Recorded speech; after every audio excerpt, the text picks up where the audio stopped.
So I just got done watching a Whitesea Studio video, and he was talking about how he prompt coded a plugin into existence. He coded a ping pong delay, and he was really happy. He was like, this is great, because it was actually quicker for me to prompt code that than it was to try and go and find one that did what I wanted, because a lot of them don't, because it's kind of lopsided in stereo image, and it did exactly what I wanted. It didn't work the first time, but after a couple of tries, it worked, and it's great.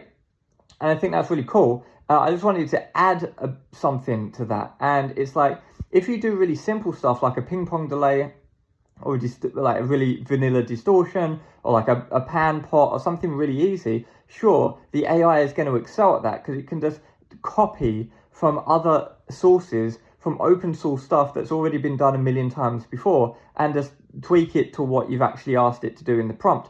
And that's no problem at all, and it will be able to do that. That's great.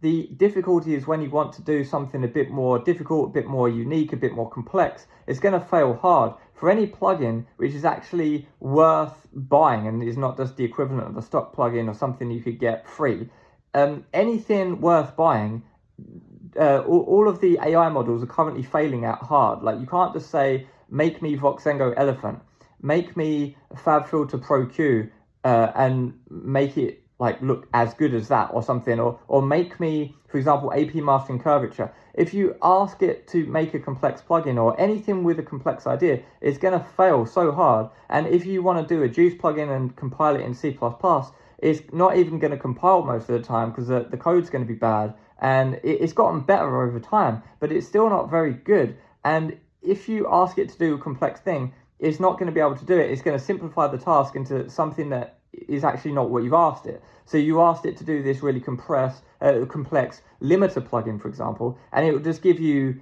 some like a digital clipper, and it'd be like, well, I don't want a digital clipper, I want a limiter. It'd be like, okay, I've corrected it, and it would still be the clipper. And it's like, oh no, that's not right, can you do it? And you'll go through this loop of asking it again and again and again, and it just won't make what you want, because it can't do anything that complex yet. Now, it's great at speeding up productivity if you actually know how to code. I use AI all the time to speed up my productivity, but you can't just say, yeah, make me this really cool plugin idea, because if it's an idea complex enough and interesting enough to be something that you would actually want to pay money for, AI is not going to be able to do it. It's not good enough yet. Maybe in 10 years, or I don't know if it's ever going to be good enough, maybe, but currently it's not anywhere near.